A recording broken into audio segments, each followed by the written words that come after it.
there, it's Angela from North Carolina, and we are going to make chicken crescent sandwiches today. They're hot sandwiches, and they're made inside of crescent rolls, and they are so delicious. I think you will really love them. They're not hard to make once you get your stuff ready to prepare. I've gone ahead and gotten my vegetables chopped. You can put anything you want in this mixture as long as you make sure you have celery. I have celery, a can of black olives that I chopped, an entire bunch of spring onions, including the tops, and half of a regular onion that I chopped fine. So I had my celery, spring onion, and regular onion with my black olive chopped. I have now added that to cream cheese, and I've got just a small amount here so I can show you what I've done so you don't have to watch me mix up the whole thing. So I've got my cream cheese softened. This is probably 3 ounces with however many vegetables you want to have in it. We like crunchy, so I use a lot. So I'm going to throw in a little bit of chopped chives. That is a must for this recipe. You can get them anywhere, like Aldi or Big Lots, for a good price. You don't have to pay big money. So I added some chives. I'm going to add some parsley just because I love parsley. I like the color. I think things should be pretty. And I am obsessed with this ranch seasoning. Obsessed. So I'm going to throw a little bit of that in. There we go. I'm adding it to everything I cook these days. And just a dash of pepper. And since I did the ranch, I'm not going to put in any salt. So I've got that stirred up. Get all my flavorings together.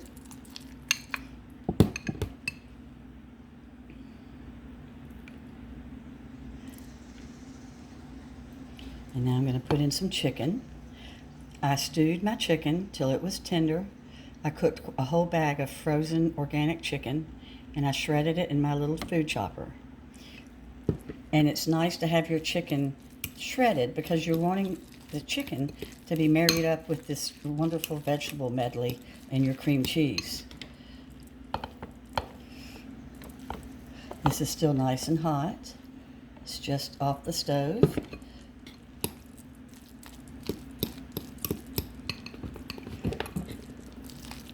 I've got a weird angle. My hands look like I'm Samson. That's so funny. Okay, so here we go.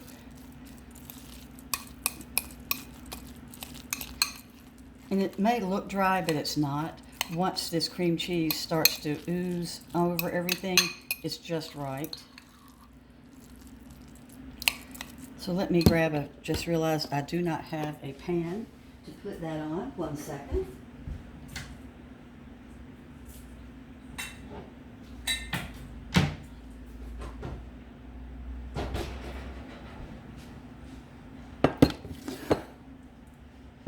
I'm not at my own house, so if I'm stumbling around in the kitchen, that's why. Okay, so now I've got everything mixed up. I'm going to get my spices out of the way. And I'm going to open up one of the 4 pieces, well actually it's 2 pieces of crescent rolls. And you see how it forms a rectangle? So I'm going to put it in my pan, and I'm going to pinch together and make sure the serrated edges are mashed together. So we're going to switch. You'll see me get my finger, and I'm just gently pressing those. So now I'm going to get my chicken and vegetable cream cheese mixture that I flavored up with some spices. I'm going to fill it. You can see it's on top. Now, you don't put too much or you can't close your pocket. I think I might have just gone over a little bit.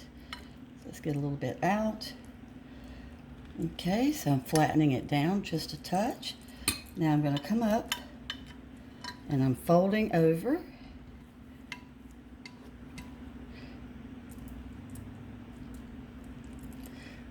And I'm going to pinch Normally I would be doing this on a cookie sheet, but like I said, I'm not at home.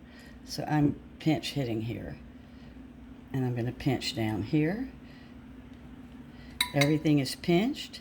I'm squeezing again to make sure that this is all tight, because you don't want any of this good flavor to come out.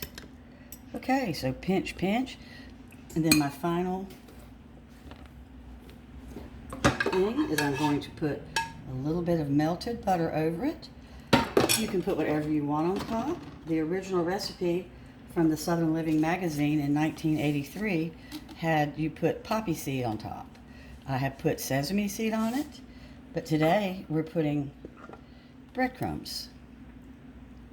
I've also mixed breadcrumb with Parmesan cheese and put that on top, which is really good too. So now these are going to go in an oven, and they're going to bake at about 330, 335 until you actually see that it's turned brown. And let me grab one out of the oven. I've already got one cooking.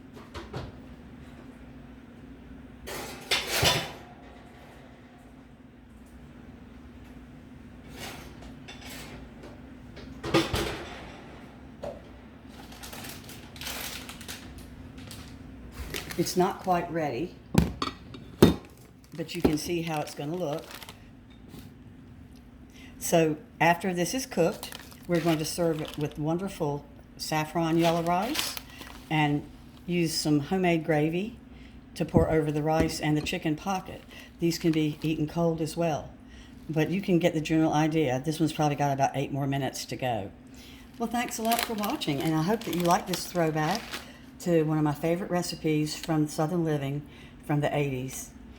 My children begged for this recipe. Everyone that's ever had it asked to have it again. Bye-bye. Have a wonderful day.